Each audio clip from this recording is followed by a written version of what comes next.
Okay, so we've added the login portion, so we've gotten all the way up to here.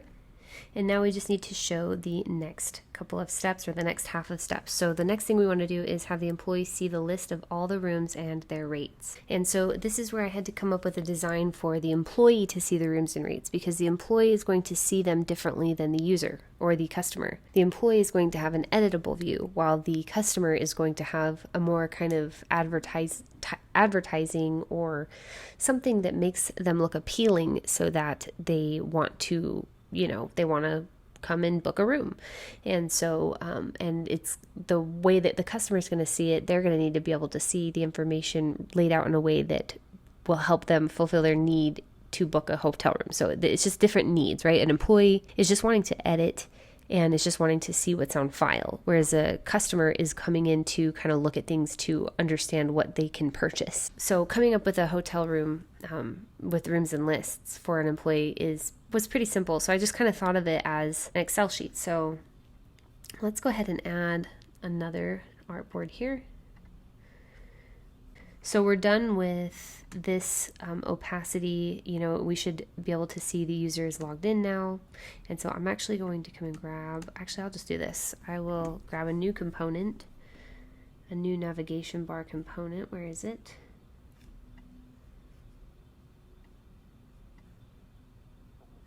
All right, and then instead of signing up, it's going to say account.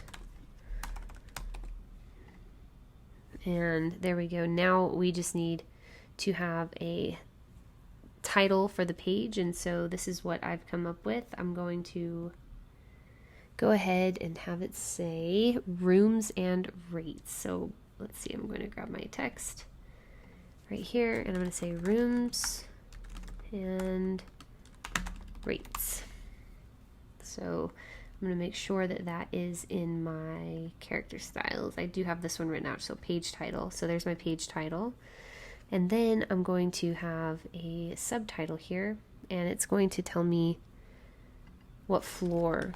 So this is going to be first floor, and I'm going to use my floor title.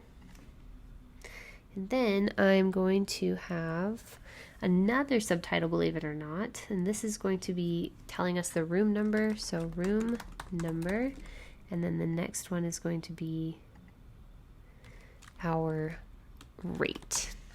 Okay, so I'm going to grab that, and I'm going to grab those together, and I'm going to make sure that they are page subtitle font. So there you go.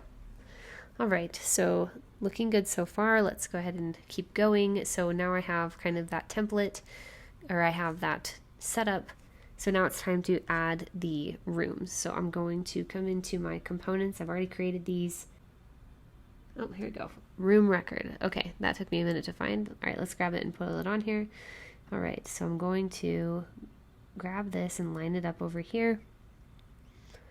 And I'm going to zoom in so you can see that a little bit better. There you go. I'm going to drag this over and I'm going to make it not a component. So ungroup component. All right, now I'm going to grab all this and I'm going to do the repeat grid, pull it down so we have at least 10.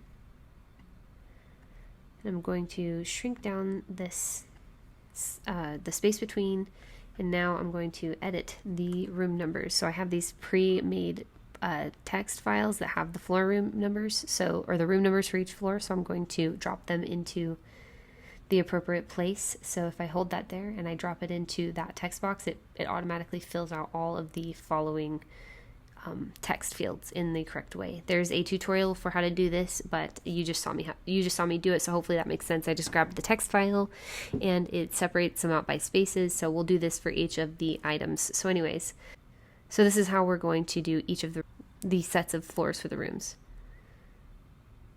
All right, so now I'm going to copy and paste these. Oops, let's do it like this. 1, 2, 3. What's happening here? So I'm going to copy and paste this and move it over here. So we're going to do our second floor, And we're going to do the same thing with this over here. We're going to grab this, copy and paste it. Whoops, not like that. Now we're going to put in, after we line it all up, we are going to put in the room 2 numbers. Okay, real quick here. Grab the second floor. I'm going to move this over. Drop it in. There you go. Now we have second floors. Now I'm going to speed through this and do this for all of the rooms here. All right, now that I have my first, second, third, and fourth floor made, I'm going to actually do a couple things first. I'm going to grab this white artboard. I'm going to pull it down, and you can see this little tag means that once it gets to this point, it starts scrolling. I'm going to make sure that my navigation bar is set to fixed position so that when it scrolls, it stays there. And then I'm also going to make sure that it is brought totally forward. So let's see, bring it to the front. And now when it scrolls, you can see it stays up at the front. Uh-oh. Those are not supposed to be in fixed position. Oh boy. Okay, see what's going on here. Pause for a second and let me fix this here.